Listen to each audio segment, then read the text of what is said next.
Headphone पहनो और तुम दियो भाईजान। अपोजिशन के एहतजाज पर आजम नज़ीर तारड़ ने ख्वाजा आसिफ को मशवरा दिया।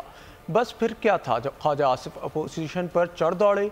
कहा कि एपेक्स कमेटी ने दहशतगर्दी के खिलाफ ऑपरेशन की मंजूरी दी। इजलास में वज़ीर आला KP भी मौजूद थे। अपोजिशन का एहतजाज नहीं बनता, ये अपनी असलियत दिखा रहे हैं। इनकी कोई औकात नहीं। इनका लीडर पहले बुरा भला बोलता था और बाद में पाँव पड़ जाता था।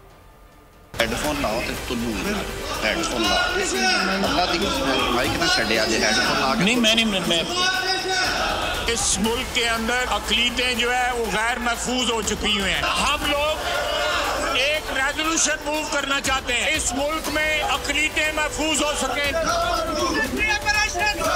कल की मीटिंग के अंदर इनके खैबर पख्तूनख्वा के वज़ीर आला वहाँ पे मौजूद थे। उसके सामने ये रिजॉल्व किया गया कि ये इक़दाम उठाए जाएंगे दहशतगर्दी के खिलाफ। यहाँ पे ये मुजाहरा करके दहशतगर्दों के साथ खड़े हैं। ये आज भी 9 मई के मौक़िफ़ से नहीं हटे। ये सिर्फ और सिर्फ अपनी सियासत के साथ है। तो लीडर इस वक्त अंदर है, वो भी रोजाना पैंतरे बदलता था, कभी उसके पाँव पड़ जाता था। इनमें से मैं चेहरे जानता हूँ जिन्होंने हमसे टिकट मांगा था। कोई शर्म होती है, कोई हया होती है, कोई गैरत होती है।